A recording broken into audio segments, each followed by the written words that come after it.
Hello, my name is Jaden, and in this video, I'm going to be talking about anorexia nervosa in adolescent boys, and the goal is to bring about awareness.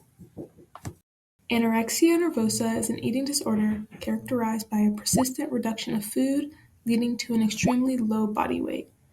It is associated with distorted body image, intense fear of gaining weight, and extremely disturbed eating behavior. Among the many physical symptoms associated with anorexia nervosa, some include brittle hair, nails, dry and pale skin, easy bruising, hair loss, lanugo, or fine hair growth, and others. There are also many behavioral and psychological symptoms, which typically include fatigue, irritability, anxiety, poor sleep, social withdrawal, a fear of gaining weight, obsession with body fat and size, constant thoughts about food or even avoiding food, body dissatisfaction and dysmorphia, checking nutrition labels obsessively, which all of these typically increase during puberty, which is why I decided to focus on adolescent boys. It is not a secret that anorexia nervosa is often associated with adolescent girls.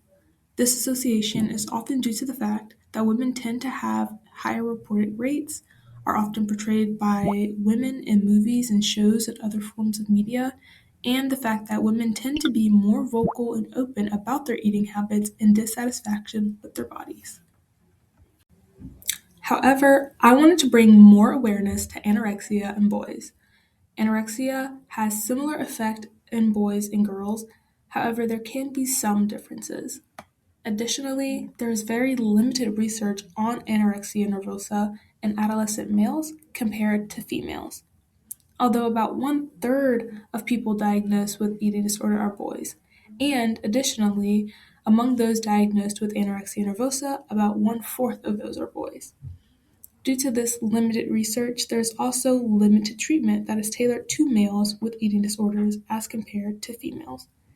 It is crucial to recognize that eating disorders are not female disorders and that we develop a better understanding of eating disorders in males. With increased understanding and research, there can be better and more effective clinical intervention for males with anorexia and other eating disorders. There are many different possible factors that can lead to the development of anorexia that is similar in both males and females. When looking at the biopsychosocial model, there are possible biological, psychological, and sociocultural factors that may be involved.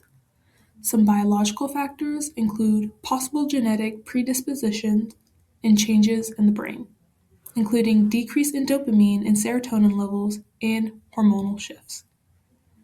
Some psychological factors include low self esteem, personality traits such as perfectionism, impulsivity, some difficulties with emotional regulation, and body image distortion.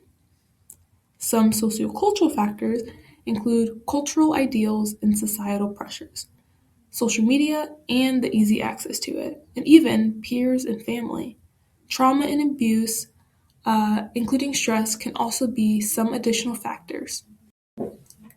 In contrast to adolescent girls with anorexia, boys with anorexia tend to be more focused on leanness and muscularity.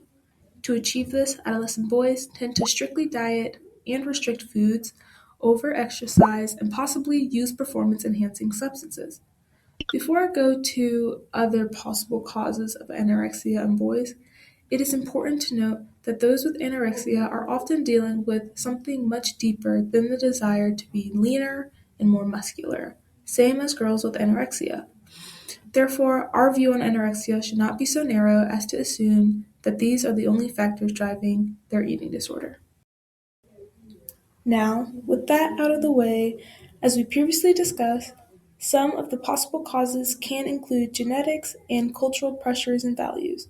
However, I really wanted to emphasize the influence of media, body ideals, and stigmas that may drive the strong desire for a lean and muscular body. During adolescence, boys are going through rapid developmental changes, which already leads to a hyperfocus on the body. Additionally, adolescent boys are trying to figure out their identity and who they want to be. They can also be more easily influenced by peers and media. As you can see, it's very common for certain body types to be pushed and desired by our culture. Sports, desire for control and identity, major life changes like the transition from middle school to high school or high school to college, bullying and teasing about weight can all be contributing factors to the development of anorexia. Males with anorexia also face some unique challenges compared to females with anorexia. For instance, males are less likely to be diagnosed, which can be due to the fact that most assessments focus on thinness, which is a female ideal, rather than muscularity and leanness, which is a more male ideal. This can lead to missed eating disorders or the appearance that an eating disorder is less severe. Males with anorexia are also less likely to seek out help. Additionally, due to the lack of sufficient research, there are fewer treatment options tailored to males with anorexia.